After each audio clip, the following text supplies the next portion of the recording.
दरख्वास्त जमानत कबल अज गिरफ्तारी पर समाअत हुई। अदालत ने नैब को अपोजिशन लीडर हमजा शहबाज की गिरफ्तारी से रोक दिया, जबकि अदालत ने 10 रोज के लिए जमानत कबल अज गिरफ्तारी मंजूर कर ली। लाहौर हाईकोर्ट ने 1 करोड़ रुपए मुचलकों के इफ्त जमानत मंजूर की है, जबकि लाहौर हाईकोर्ट ने नैब को नोटिस जारी करते हुए जवाब तलब कर लिया है। तारीख छोटी दे दे, नैब के वकील की जानिब से अदालत से ये इस्तदा की गई है, जबकि इस मौके पर जस्टिस मलिक शहजाद अहमद खान की जानिब से पूछा गया है कि आपने अभी मुखालिफत शुरू कर दी है। जस्टिस मलिक शहजाद अहमद खान की सरबराही में 2 रुकनी बेंच ने समाअत की है और जस्टिस मिर्जा वकास रऊफ भी 2 रुकनी बेंच में शामिल हैं। हमजा शहबाज के खिलाफ और कितने केसेस हैं, जस्टिस मलिक शहजाद की जानिब से ये पूछा गया है। हमजा शहबाज के खिलाफ रमजान शुगर मिल्स का केस भी है। नैब वकील की जानिब से इस मौका पर यह ब्रीफ किया गया है, जबकि नैब ऑफिसर का यह भी कहना है कि रमजान शुगर मिल्स और साफ पानी केस में अभी गिरफ्तारी नहीं चाहिए।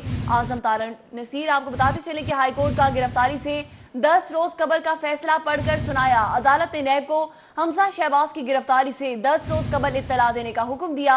आजम नजीर तारड़ की जानिब से इस मौका पर यह कहा गया है, जबकि आप क्या कहेंगे, जस्टिस मलिक शहजाद का नैब प्रोसिक्यूटर से यह इस्तफसार किया गया।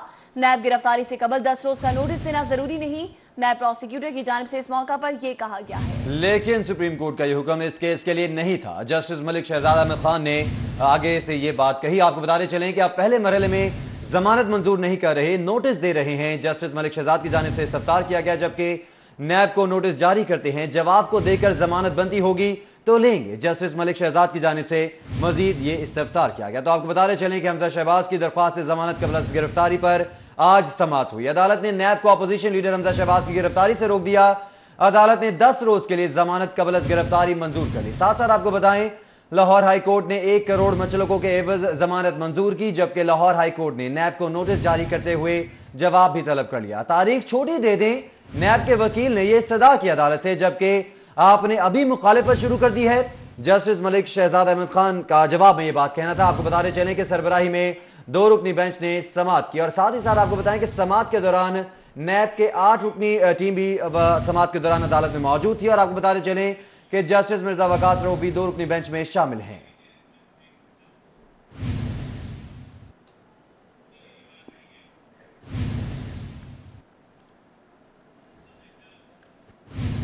और अभी आपको बताएंगे लाहौर हाईकोर्ट में पेशी के बाद हमजा शहबाज मॉडल टाउन पहुंचे। जमानत पर अल्लाह ताला का शुक्रगुजार हूं, हमजा शहबाज शरीफ की जानिब से इस मौका पर यह कहा गया है, जबकि दूसरी जानिब आपको बताएंगे लीगी कारकुनान की हमजा शहबाज शरीफ के हक में नारेबाजी की गई है। जी बिल्कुल, आपको बताते चलें कि लाहौर हाईकोर्ट में पेशी के बाद हमजा शहबाज मॉडल टाउन पहुंचे। जमानत पर अल्लाह ताला का शुक्रगुजार हूं, हमजा शहबाज शरीफ की जानिब से इन ख्यालात का इजहार किया गया, जबकि लीगी कारकुनान की जानिब से भी हमजा शहबाज के हक में नारेबाजी की गई और मिठाइयाँ भी आपस में उन्होंने तकसीम की और जोश वल्वला भी देखने में आया जब हमजा शहबाज शरीफ की जमानत को मंजूर कर लिया गया। तो आपको बताते चलें कि लाहौर हाईकोर्ट में पेशी के बाद हमजा शहबाज मॉडल टाउन पहुंचे और जमानत पर अल्लाह ताला का शुक्रगुजार हूं, इन ख्यालात का इजहार किया गया हमजा शहबाज शरीफ की जानिब से।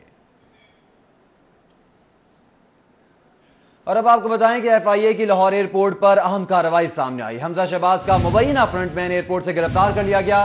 मोहम्मद मुश्ताक के दुबई फरार होने की कोशिश नाकाम बना दी गई, परवाज से ऑफलोड कर दिया गया। जी बिल्कुल, आपको बताते चले कि मोहम्मद मुश्ताक PIA की परवाज 203 से लाहौर से दुबई रवाना हो रहा था, जबकि मोहम्मद मुश्ताक ने सलमान शहबाज के अकाउंट में 60 करोड़ रुपए की ट्रांजैक्शन की थी। जराये का ऐसा बताना है, जबकि FIA हुकाम ने मोहम्मद मुश्ताक को नैब लाहौर के हवाले कर दिया। मोहम्मद मुश्ताक रमजान शुगर मिल्स के मैनेजर हैं। जराये का ऐसा बताना है, जबकि इस हवाले से FIA का कहना है कि मोहम्मद मुश्ताक का नाम ECL में भी शामिल है।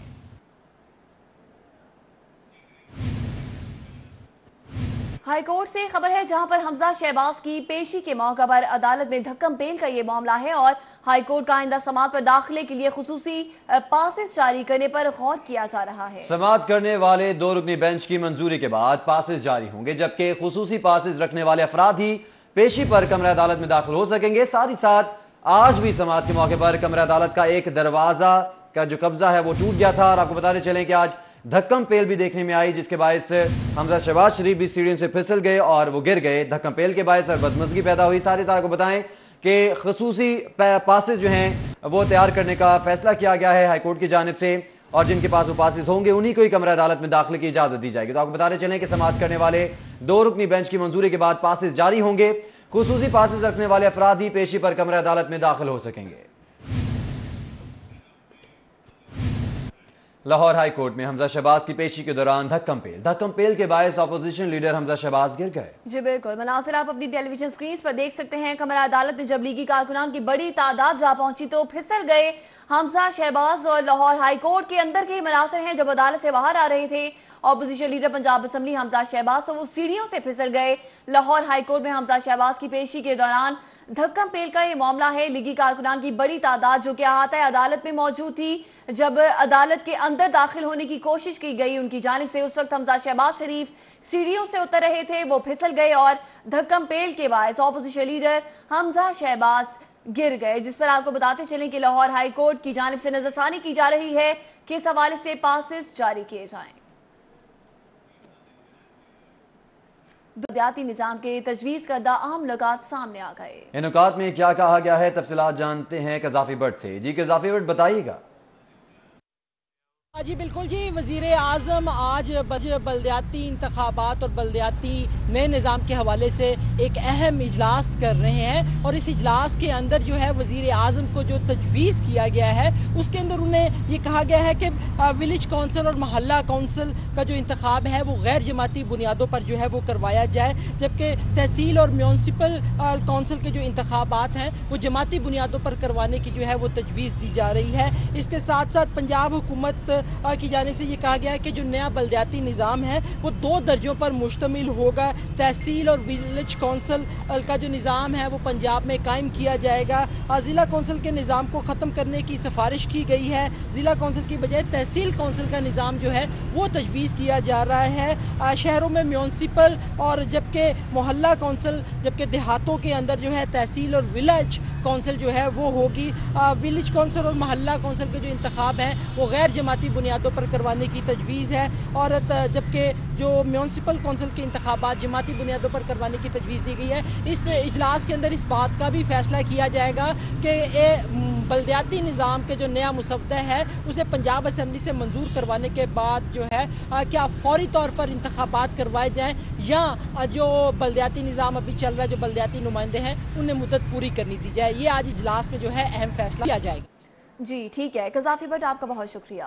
वज़ीर आला उस्मान बुज़दार से वज़रा अरकान असम्बली सियासी रहनुमाओं की मुलाकात हुई। अरकान असम्बली सूबाई वज़रा ने उस्मान बुज़दार से उनके वालिद के इंतकाल पर ताज़ियत की। वज़ीर आपाशी मोहम्मद मोहसिन लगारी, MNA डॉक्टर सीवी बुखारी ने भी इस मौका पर ताज़ियत की और मुलाकात की है। मुलाकात करने वालों में मोहम्मद आसिम नज़ीर, निसारुल मस्ती खैल, जबकि सईद अहमद सईदी भी शामिल थे। नज़ीर अहमद चौहान, सरदार उमर महर, बिलाल इजाज, चौधरी इशफाक ने भी मुलाकात की है। Special secretary health, DG food authority captain retired Mohammad Usman भी इस मौका पर मौजूद थे, उनकी जानिब से भी मुलाकात की गई। और मनासिर आप अपनी टेलीविजन स्क्रीन पर देख सकते हैं कि इजहार ताज़ियत किया गया है वज़ीर आला पंजाब सरदार उस्मान बुज़दार से और उनके वालिद के लिए आपको बताते चलें कि फातिहा ख्वानी की गई है। इस मौका पर इजहार ताज़ियत भी की गई है, जबकि वज़ीर आपाशी भी इस मौका पर मौजूद थे, साथ ही साथ सईद अहमद सईदी भी शामिल थे। इस्तेहकाक कमेटी ने महकमा स्कूल एजुकेशन के गैर संजीदा रवैये का नोटिस ले लिया है। महकमा स्कूल एजुकेशन पंजाब असम्बली में गलत जवाब भेजने वाले का तयन न कर सका। चेयरमैन कमेटी चौधरी अख्तर अली का शदीद इजहार बरहमीज देखने में आया। महकमे को हिदायत की गलत सवाल भेजने वाला का तयन किया जाए। चेयरमैन कमेटी की जानिब से हिदायत की गई है, जबकि महकमे ने गैर संजीदगी का मुजाहरा करते हुए हिदायत को नजरअंदाज किया। चेयरमैन की जानिब से इन ख्यालात का इजहार किया गया। महकमे का यह रवैया नाकाबिल कबूल है और नजरअंदाज नहीं करेंगे। चेयरमैन कमेटी अख्तर अली की जानिब से ये बात कही गई है, जबकि महकमे को आखिरी बार मौका दे रहे हैं, कल कमेटी को आगाह किया जाए। अख्तर अली की जानिब से ये वाज़ेह कर दिया गया है। साथ ही साथ आपको बताएं कि पंजाब असम्बली की इस्तेहकाक कमेटी का इजलास कल सुबह 11 बजे तक के लिए मुलतवी कर दिया गया है। इजलास में ख्वाजा सलमान रफीक, समीउल्लाह खान, साकिब खुर्शीद ने शिरकत की। साथ ही साथ एडिशनल सेक्रेटरी आसिफ मजीद, CO नारोवाल, जुल्फिकार मोहल और दीगर भी इस मौके पर मौजूद थे। जी बिल्कुल, आपको बता रहे हैं इस्तेहकाक कमेटी ने महकमा स्कूल एजुकेशन के गैर संजीदा रवैये का नोटिस दे दिया है।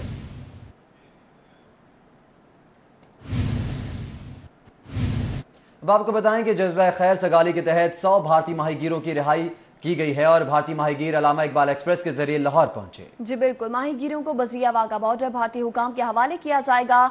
मजीद 260 माहीगीरों को मरहलावार रिहा किया जाएगा। जराए के मुताबिक आपको बताते चले इस हवाले से मजीद तफसीलात जानते हैं सईद अहमद सईद से। जी सईद अहमद, बताइएगा।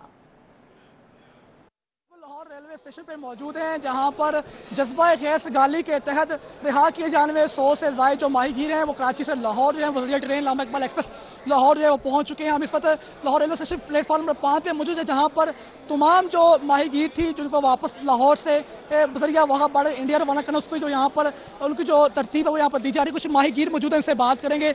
जी, आपका नाम क्या है और कितने अरसे से यहाँ पर मौजूद है? मेरा नाम दोसीद है, मैं 17 महीने से हूँ। सही है। तो कैसा लग रहा है आज अपने वापस अपने मुल्क जा रहे हैं और क्या पैगाम देना चाह रहे हैं भारतीय हुकूमत को इस तमाम सूरत के हवाले से? बहुत अच्छा लग रहा है। हमारे सरकार से कहेंगे कि उनके जो माहीगीर हैं उनको भी रिहा करे, हमें भी रिहा किया है। सही है, यही पैगाम देंगे। इंडियन जो सरकार है वो जंग की बात कर रही है, तो आप क्या कहते हैं, जंग होनी चाहिए दोनों मुल्कों के दरमियान?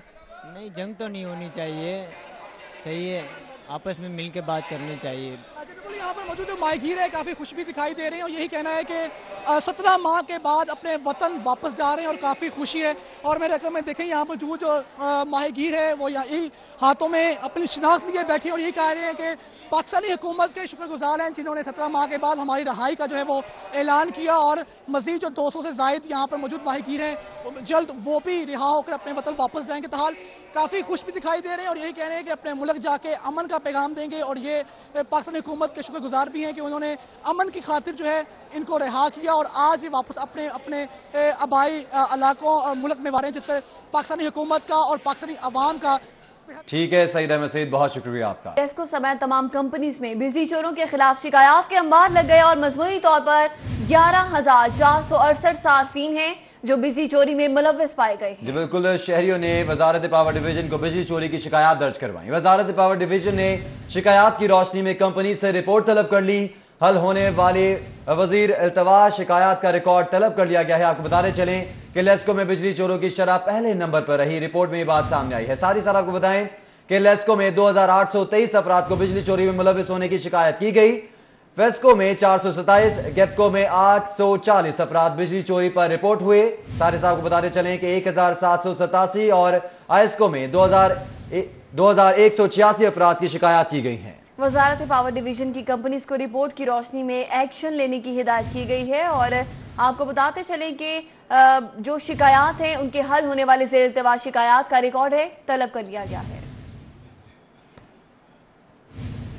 मुल्क में महंगाई की शदीद लहर ने आवाम को बिलबिलाने पर मजबूर कर दिया। अशाए ज़रूरिया की कीमतों में होशरुबा इजाफे ने आवाम की चीखें निकलवा दी हैं। जी बिल्कुल, और इस पर तब्दीली सरकार के दावों के बारे में आवाम क्या कहती है जानते हैं वकार घुमन से। जी वकार, बताइएगा। जी बिल्कुल, मुल्क में इस वक्त महंगाई की शदीद लहर है जिससे आम लोगों से लेकर जो अमीर तबका है वो भी इससे मुतासिर हो रहा है। ज़रूरियात ज़िंदगी की जितनी भी अशिया हैं वो महंगी हो चुकी हैं।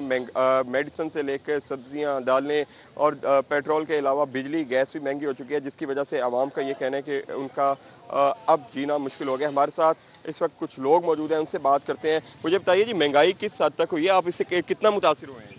महंगाई तो ये इतनी ज़्यादा शरह से हो गई है कि इसमें रात को जो सोना दुश्वार हो गया है। आदमी परेशान है कि महंगाई का क्या है। जो इन्होंने वादे किए थे वो वादे ही नहीं पूरे कर रहे। वादे पूरे करें तो फिर है ना। महंगाई का ये है कि हर 15 दिन के बाद, 10 दिन के बाद हर दुकान का रेट ज़्यादा ही होता है चीज़ का। बिल्कुल, और भी लोग यहाँ पर मौजूद हैं, उनसे बात करते हैं। महंगाई से आपके बजट पे क्या असर पड़ा है? महंगाई पे मेरे क्या पूरे पाकिस्तान के बजट को हिला के रख दिया है। कुव्वत ख़रीद बिल्कुल कम हो गई है और अशिया की कीमतें जो है वो आसमानों में बातें कर रही हैं। हुकूमत तब्दीली का तो बड़ा दावा करती थी और आज उनकी तब्दीली उनके जनाजे की शक्ल में निकल रही है। आज ये आपको जिससे भी बात करेंगे तो महंगाई का रोना रो रहा है। हमें हुकूमत खुद मशवरा दे रही है। आप बताएं जी, आप हुकूमत से खुश हैं? जी सर, हम हुकूमत से रिक्वेस्ट करते हैं। ये महंगाई गरीब बंदे का पहुंच से बाहर है। रिक्वेस्ट है वज़ीर आज़म साहब को कि इस पे काबू पाए और दवाइयाँ से लेकर पानी तक भी अभी मुहैया नहीं हो रहा है सर। अभी इस पर आप बताएं जी, महदूद आमदन में आप कैसे गुजारा करेंगे? बहुत मुश्किल हो गई है सर। हम अपील करते हैं कि हमारे यानी कि थोड़ा सा इंसाफ चाहिए हमें। ये हमारे साथ इंसाफ नहीं हो रहा है आवाम के साथ। आवाम इनको ऊपर लेके आई है लेकिन ये यानी कि कोई काम नहीं हो रहा। इस वक्त हम बहुत ज़्यादा यानी कि परेशान है, आवाम बहुत ज़्यादा परेशान है। अद्वियात की कीमतों में 40 साल तारीख में सबसे ज़्यादा इजाफा देखने में नज़र आ रहा है। डॉलर की कीमतें बढ़ती जा रही हैं, पेट्रोल की कीमत बढ़ चुकी है, बिजली की कीमत बढ़ चुकी है, LNG की कीमत भी बढ़ा चुकी है। गोया कोई भी ऐसी चीज़ नहीं बची जिसकी कीमतें नहीं बढ़ी और उससे अवाम मुतासिर हो रहे हैं। लोगों का ये कहना है कि वज़ीर-ए-आज़म इमरान खान ने जो तब्दीली का वादा किया था, जो मुल्क को फलाही रियासत बनाने का वादा किया था, वो उसको पूरा करें और लोगों से, गरीब लोगों तौर पर जीने का हक ना। वकार घुमन, बहुत शुक्रिया आपका। और अभी आपको बताएं कि गंदम खरीदारी मराकज पर किसानों के मसाइल हल करने के हवाले से कमेटी है जो कि तश्कील दे दी गई है। 5 रुकनी कमेटी में डिप्टी कमिश्नर सालेह सईद समेत 4 मेंबरान शामिल हैं। उस्मान अलीम से बात कर लेते हैं। उस्मान अलीम, बताइएगा।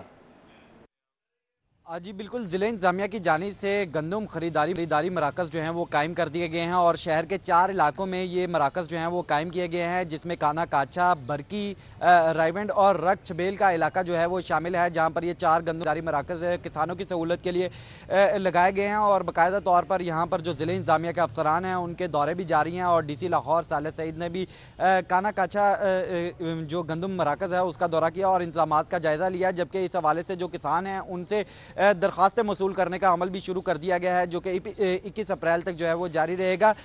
अगर मजमूई तौर पर बात की जाए तो लाहौर शहर के अंदर इन चारों मराकज़ पर 19,781 टन जो गंदम है उसको किसानों से ख़रीदा जाएगा। इसी हवाले से अगर तहसील वाइज बात की जाए तो रायवंड सेंटर में जो गंदम ख़रीदारी का टारगेट दिया गया है वो 4,181 टन है। इसी तरह अगर बरकी सेंटर की बात की जाए, बरकी मरकज़ की बात की जाए, गंदम खरीदारी मरकज़, तो यहाँ पर 2300 टन गंदम जो है वो खरीदने का टारगेट दिया गया है, जबकि काना काछा में जो है वो 8,448 टन गंदम खरीदने का टारगेट दिया गया है। इसी तरह रक छबेल में जो मरकज़ कायम किया गया है वहाँ पर 4,850 टन जो है वो गंदम खरीदारी का टारगेट दिया गया है। तो इनके हवाले से जो किसानों से दरख्वास्तें मसूल करने का सिलसिला है वो भी बाकायदा तौर पर शुरू कर दिया गया है और किसानों की सहूलत के लिए यहाँ पर जो ज़िले इंतज़ामिया की जानिब से मुख्तलिफ़ किस्म के इंतज़ामात, जिसमें पानी का कूलर, कुर्सियाँ और पंखे समेत दीगर सहूलियात जो हैं वो किसानों को फराहम की जा रही हैं, ताकि किसान जो हैं वो यहाँ पर आएँ और अपने जो गंदम खरीदारी के हवाले से दरख्वास्तें हैं। आपका बहुत शुक्रिया, आप हमें इस हवाले से अपडेट कर रहे थे। खबरों के सिलसिले को आगे बढ़ाएं। आपको बताएं, पेंशन के वाजिबात 200 अरब से तजावुज कर गए। 2013 में पेंशन के वाजिबात कौमी खजाने पर 100 अरब रुपए थे, जबकि 2016 में पेंशन के वाजिबात 148 अरब रुपए तक पहुंच गए। 2018 में पेंशन के वाजिबात 200 अरब रुपए से तजावुज कर गए। बढ़ते हुए पेंशन के वाजिबात से तरक्याती अखराजात पर असर पड़ने लगा है और महकमा खजाना ने पेंशन वाजिबात को कम करने के हवाले से गौर व फिक्र शुरू कर लिया है। आपको बताते चले कि पेंशन के वाजिबात 200 अरब से तजावुज कर गए हैं। 2013 में पेंशन के वाजिबात कौमी खजाने पर 100 अरब रुपए थे, जबकि 2016 में पेंशन के वाजिबात 148 अरब रुपए तक जा पहुंचे। उधर कस्टम्स इंटेलिजेंस की कार्रवाई के हवाले से आपको बताते चलें कि छापामार कार्रवाई की गई है बहरिया टाउन में और कस्टम्स इंटेलिजेंस ने होंडा सिविक हाइब्रिड कार कब्जे में ले ली है। रिजवान नकवी से बात कर लेते हैं। रिजवान नकवी, बताइएगा कार्रवाई का मजीद अहवाल। जी बिल्कुल, कस्टम इंटेलिजेंस की टीम ने खुफिया इतला पे बहरिया टोन के इलाके में छापामार कार्रवाई करते हुए वहां से स्मगलशुदा होंडा सिविक कार बहके सरकार जब्त की है। ये गाड़ी जाली दस्तावेजात पे चलाई जा रही थी। यहाँ पे कस्टम इंटेलिजेंस की टीम हमारे साथ मौजूद है, उनसे बात करेंगे। आगा साहब, ये बताएं कि ये गाड़ी जो है कहाँ से पकड़ी गई है और मालियत कितनी है इसकी? ये बहरिया टोन तलवार चौक के पास से पकड़ी गई है। तकरीबन इसकी मालियत 25 से 30 लाख है। कौन चला रहा था और इसकी दस्तावेजात के हवाले से बताइएगा, इनके पास डॉक्यूमेंट्स थे गाड़ी के? नहीं, गाड़ी की जो नंबर प्लेट है ये फेक लगी हुई थी। जब इसको रोकने की कोशिश की तो गाड़ी मार्केट में छोड़ के फरार हो गया। एक्साइज में इनकी रजिस्ट्रेशन थी? हाँ जी, इसमें करोला कार आ रही है 2015 मॉडल। अच्छा, ये बताएं कि ये किस तरह से एक्साइज में रजिस्टर्ड करवाते हैं? ये रजिस्टर्ड ही नहीं थी, ये तो रजिस्टर्ड नहीं थी। उन्होंने नंबर प्लेट जो है ना फेक लगाई हुई है, जबकि गाड़ी होंडा सिविक है और जो एज पर जो रजिस्ट्रेशन है वो टोयोटा करोला 2015 मॉडल है। जी बहुत शुक्रिया। कस्टम इंटेलिजेंस ऑफिसर आगा सुल्तान हैदर बता रहे थे कि गाड़ी के मालिक ने इसको स्मगलशुदा गाड़ी को जाली नंबर प्लेट लगा रखी थी और ये होंडा सिविक कार जो है इसको टोयोटा गाड़ी की जो है वो नंबर प्लेट लगा के चलाया जा रहा है। कस्टम इंटेलिजेंस हुकाम के मुताबिक इसकी मालियत 30 लाख रुपए की। बहुत शुक्रिया। और अब आपको बताएं कि लेस्को समेत तमाम कंपनीज में लाइन स्टाफ की भर्ती का तरीक़ाकार वज़ह कर दिया गया है। पेप्को ने तमाम कंपनीज के सरबराहान को मरासला अरसाल कर दिया। मेडिकल और स्किल्स टेस्ट तरीकेकार में शामिल कर लिया गया है। लाइन स्टाफ की भर्ती के हवाले से उम्र 18 से 30 साल तक मुकर्रर कर दी गई है, जबकि वजारत पावर डिवीजन ने चंद रोज कबल स्टाफ भर्ती करने के हवाले से मंजूरी दी थी। मंजूरी के बाद तकसीम कार कंपनी से बाकायदा भर्ती का काम शुरू कर दिया। आपको अपडेट कर रहे हैं कि लेस्को समय तमाम कंपनीज में लाइन स्टाफ की भर्ती का तरीकाकार है जो कि उसे कर दिया गया है। पेप्को ने तमाम कंपनीज के सरबराहान को मरासला इरसाल कर दिया और मेडिकल और स्किल्स टेस्ट तरीकाकार में शामिल किए गए हैं। वाटर कमीशन की डॉल्फिन फोर्स को पानी के ज़िया की रोकथाम के हवाले से इस्तेमाल करने का ये मामला है और लाहौर पुलिस ने पानी के ज़िया पर कार्रवाई करने से हाथ उठा दिए हैं। डॉल्फिन फोर्स सिर्फ तस्वीर बनाकर कमीशन को भिजवाएगी, एसओपी जारी कर दिया गया है। वाटर कमीशन, वासा और डॉल्फिन फोर्स का व्हाट्सएप ग्रुप बना दिया गया है। पानी के ज़िया की तस्वीर कशी करके ग्रुप में डाली जाएंगी। साथ ही साथ आपको बताएं कि वासा और वाटर कम्युनिकेशन खिलाफ वर्जी करने वालों के खिलाफ कार्रवाई करेगी, जबकि डॉल्फिन फोर्स के खिलाफ वर्जी पर ना तो किसी घर में घुसेगी ना कोई कानूनी कार्रवाई करेगी। अथॉरिटी की जानिब से खिलाफ वर्जी पर 500 से 1000 रुपए तक का जुर्माना भी किया जा सकेगा, जबकि आपको बताते चले कि पाइप लगाकर गाड़ी, मोटरसाइकिल, रिक्शे भी घरों के बाहर नहीं धोए जा सकेंगे, ये भी कहा गया है।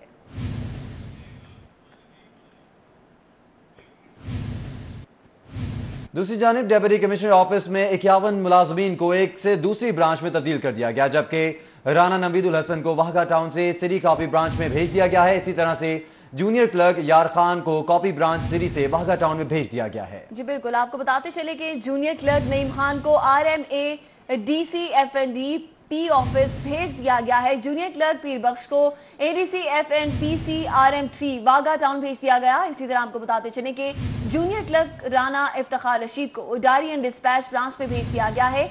जूनियर क्लर्क मोहम्मद रिजवान को RM1 गुलबर्ग टाउन से AC कैंट ऑफिस भेज दिया गया। इसी तरह जूनियर क्लर्क मोहम्मद जुल्करनैन को तहसील मॉडल टाउन से RM1 गुलबर्ग तैनात कर दिया गया है और जूनियर क्लर्क अब्दुल माजिद को RM2 गुलबर्ग टाउन से BF ब्रांच तैनात कर दिया गया है। जूनियर क्लर्क नजीर अहमद को BF ब्रांच से RM2 गुलबर्ग टाउन तैनात कर दिया गया है। जूनियर क्लर्क मोहम्मद अरशद को RM2 समनाबाद से AC सिटी ऑफिस तैनात कर दिया गया है। मजीद आपको बताते चले कि जूनियर क्लर्क मोहम्मद सादिक को AC सिटी ऑफिस से RM2 समनाबाद तैनात कर दिया गया है। जूनियर क्लर्क शकील जावेद को एस्टेब्लिशमेंट ब्रांच में तैनात कर दिया गया है। इसी तरह से junior clerk Kamran Farooq establishment branch से एडिशनल RM समनाबाद तैनात कर दिए गए हैं। जूनियर क्लर्क गुलाम मुस्तफ़ा को ऑफिस ऑफ AC रावण तैनात कर दिया गया है। जूनियर क्लर्क इम्तियाज अहमद को RN1 DGBT तैनात कर दिया गया है। जूनियर क्लर्क आरिफ भट्ट को AC कैंट ऑफिस तैनात कर दिया गया है। इसी तरह से जफर इकबाल को AC कैंट ऑफिस से एडिशनल RN DGBT तैनात कर दिया गया है। सारे साथ आपको बताएं कि जूनियर क्लर्क को रमजान शहजाद को ACHQ ऑफिस तैनात कर दिया गया है। जूनियर क्लर्क मुजम्मिल सदीकी को एडिशनल RM DGBT तैनात कर दिया गया है। सारी साथ आपको बताएं कि जूनियर क्लर्क को मिस्टेरियन सिंधु को AC कैंट ऑफिस तैनात कर दिया गया है, जबकि जूनियर क्लर्क अलियास अंजुम को एडिशनल RM DGBT तैनात कर दिया गया है। जूनियर क्लर्क कमन रमजान को ADGC ऑफिस तैनात कर दिया गया है। जूनियर क्लर्क कुतुबुद्दीन को एडिशनल RM रावी टाउन तैनात कर दिया गया और जूनियर क्लर्क फहीमुल इलियास को RM3 रावी टाउन से OS ब्रांच में तैनात कर दिया गया है। तो नई तैनातियों के हवाले से आपको बता रहे हैं कि जूनियर क्लर्क फहीम इलियास को तैनात कर दिया गया है, जबकि आपको बताते चलें कि जूनियर क्लर्क फहीम इलियास को RM3 रावी टाउन से OS ब्रांच में तैनात कर दिया गया है।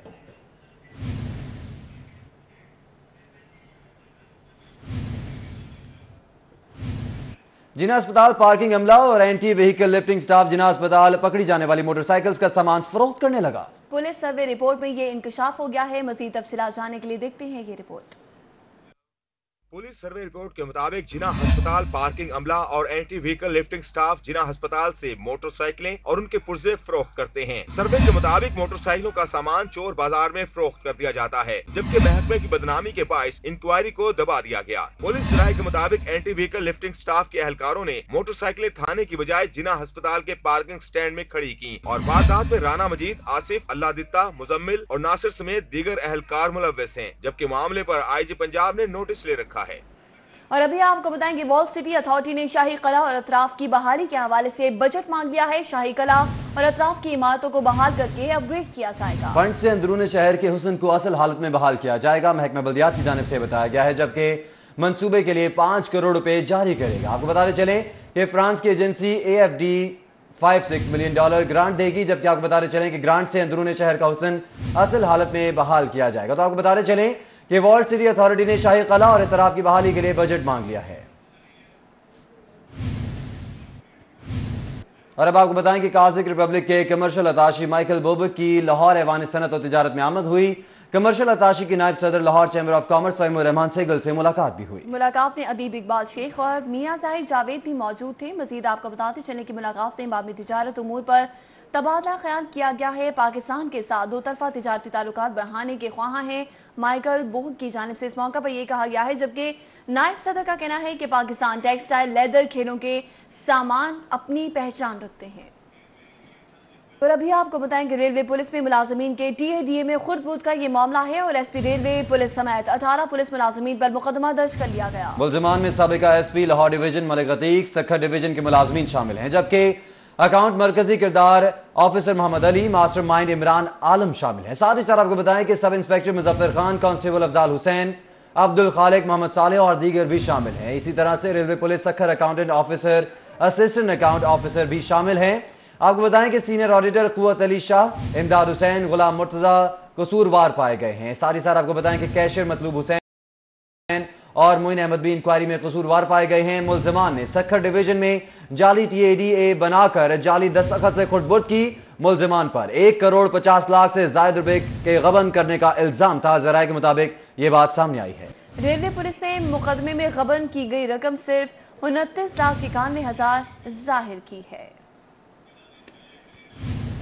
और अब आपको बताएं कि बिल्ला ट्रकावाला कत्ल केस में बतौर गवाह पेश न होने का यह मामला है। साबिक inspector Bashir Khan, SSP CIA Masood Aziz के वारंट जारी कर दिए गए हैं, जबकि sub inspector Zakaullah, in charge Shafiqabad Nadeem Khalid के वारंट गिरफ्तारी भी जारी किए गए। जी बिल्कुल, आपको बताते चलें कि इस हवाले से SHO गवाल मंडी की जानिब से यह हुक्म दिया गया है कि अफसरान को 10 अप्रैल को पेश किया जाए।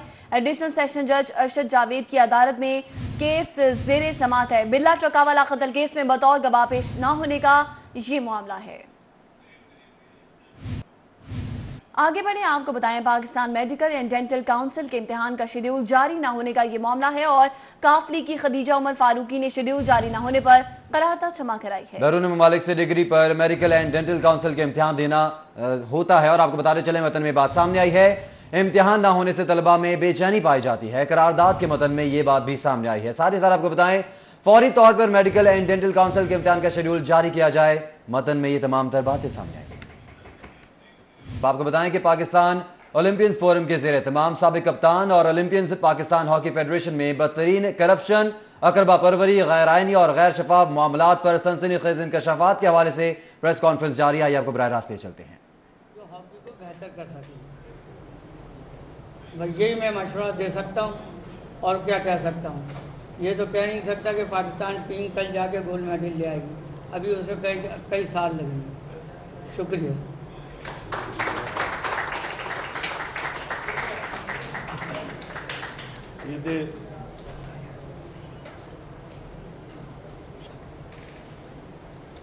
ये थे पाकिस्तान के साबिक कप्तान हॉकी ओलंपियन हनीफ खान साहब, जो अपनी राय का इजहार कर रहे थे। यहाँ स्पेशली कराची से तशरीफ़ लाए और अब इस एसोसिएशन ने पैरेलल एसोसिएशन बनाने पर कुछ ज़्यादा ही जोर दिया है ताकि अपनी नशिस्तों को जो है मजबूत से मजबूत तर किया जा सके। लेकिन कराची में कराची हॉकी एसोसिएशन जिस अंदाज से काम कर रही है, डॉक्टर जुनेद अली शाह की सरबराही में हैदर हुसैन उसके सेक्रेटरी और दीगर लोग, हनीफ खान की सरपरस्ती, इन सब की एक लीडरशिप में ये एसोसिएशन काम कर रही है। डॉक्टर जुनेद अली शाह, जिस तरह मैंने कहा कि पाकिस्तान ओलंपियंस फोरम के ज़ेर तमाम साबिक कप्तान और ओलंपियंस पाकिस्तान हॉकी फेडरेशन में बदतरीन करप्शन के हवाले से प्रेस कॉन्फ्रेंस जारी है। मनाज़िर अपनी स्क्रीन पर आप देख रहे थे। दूसरी जानिब आपको बताएंगे पैट्रन्स ट्रॉफी ग्रेड 2 में हिस्सा लेने के हवाले से Higher Education Commission cricket team के ट्रायल्स पंजाब यूनिवर्सिटी पर जारी हैं। हाफिज शहबाज से बात कर लेते हैं। हाफिज शहबाज, बताइएगा। जी बिल्कुल इस वक्त मौजूद है Punjab university new campus cricket ground पर और यहाँ पर हायर एजुकेशन कमीशन की जो क्रिकेट टीम है जो पैटर्न्स ट्रॉफी ग्रेड 2 में हिस्सा लेगी उसके इंतखाब के लिए ट्रायल्स का सिलसिला जारी है। इन ट्रायल्स में मुल्क भर से यूनिवर्सिटीज़ की जो खिलाड़ी ने इंटर यूनिवर्सिटी टूर्नामेंट में परफॉर्म किया हुआ है उनको बुलाया गया है और खिलाड़ियों की ट्रायल्स का सिलसिला यहाँ जारी है। 3 रुकनी सिलेक्शन कमेटी है जो इन खिलाड़ियों के इंतखाब करेगी। इसमें मोहतशम रशीद के साथ साथ सीनियर क्रिकेट ऑर्गेनाइजर ICC के बेहतरीन अवार्ड याफ्ता क्रिकेट ऑर्गेनाइजर अख्तर मुमताज़ भट्ट और उनके साथ साथ फैसल पीरज़ादा जो हैं वो इन खिलाड़ियों का ट्रायल्स दे रहे हैं और उसके बाद टीम का इंतखाब किया जाएगा। इस वक्त हमारे साथ मौजूद हैं अख्तर मुमताज़ भट्ट साहब, उनसे जानेंगे कि इन ट्रायल्स का जो तरीकाकार है उसके हवाले से, उसके साथ साथ कि जो बच्चे हैं ज़्यादा हम देखते हैं कि 20-20 क्रिकेट खेलते हैं, अब 3 डे क्रिकेट का टेम्परामेंट बच्चों में उस तरह नहीं है, तो क्या ऐसा किया जाए? क्योंकि अख्तर मुमताज़ भट्ट के हवाले से मैं थोड़ा सा आपको ये भी बताऊँ कि बहुत से क्रिकेटर्स जिनमें सकलैन मुश्ताक हैं, इसके साथ साथ ज़हूर इलाही और दीगर क्रिकेटर्स जो हैं इनके शागिर्दों में शामिल हैं, तो उनसे जानेंगे कि अब उस तरह का स्टफ़ हमें क्यों दिखाई नहीं देता। अस्सलाम वालेकुम भट्ट साहब, बहुत शुक्रिया आपका। भट्ट साहब 3 डे मैचेस हैं लेकिन हम देखते हैं कि बच्चे तो एक रोज़ा मैच भी खेलते हुए घबराते हैं, तो ये स्टाफ आपके पास आया है इसको देखते हुए और बताइए कि क्या ऐसा किया जाए कि हमारे पास अच्छा टैलेंट जो है दोबारा से खासतौर पर बैटिंग में कि लड़कों का टेम्परामेंट हो विकेट के ऊपर खड़े होने का, क्या ऐसा किया जाए जिससे हमें अच्छा टैलेंट नज़र आए दोबारा से? बिस्मिल्लाहिर्रहमानिर्रहीम। भाई बातें तो बहुत है करने वाली। HEC का अभी तक तो टूर्नामेंट ही नहीं शुरू हुआ। एक पहला राउंड हुआ है, फाइनल राउंड अभी जो है ना वो पेंडिंग करते करते यहाँ पर आ गया है। जिन टीमों ने, जिन प्लेयरों ने पैटर्न ट्रॉफी में खेलना, उनके पिछले 2-2 माह से, 2.5 माह से, 3-3 माह से कैंप लगे हुए हैं और वो 3 डे क्रिकेट खेल रहे हैं। हमारे लड़के क्या खेल रहे हैं, एक HED जो हमारी यहाँ पर लाहौर में है वो जनाब करा रही है T20 का टूर्नामेंट। उसके बाद जो हमारी HEC का टूर्नामेंट जो है वो टूर्नामेंट होता है वो 40 ओवर का होता है। उसमें लड़कों को क्या खेलने को सीखने को मिलेगा और क्या वो खेलेंगे। बहुत शुक्रिया आपका अख्तर मुमताज़ भट्ट जी। सुना आपने अख्तर मुमताज़ भट्ट जो कि ICC का अवार्ड याफ्ता क्रिकेट ऑर्गेनाइजर, उनका कहना था कि एक तो आजकल के बच्चों में टेम्परामेंट नहीं, से साथ उनका ये भी कहना था कि HEC की जो पॉलिसीज़ हैं वो भी गलत हैं, उनको भी देखना होगा कि खिलाड़ियों को किस तरह की क्रिकेट खिलाई जाए, क्योंकि 3 डे क्रिकेट खेलने के लिए T20 क्रिकेट या 40 ओवर। बहुत शुक्रिया। न्यूज़ स्टूडियो से फिल वक्त इतना ही। रहिए बाखबर और देखते रहिए सिटी 42।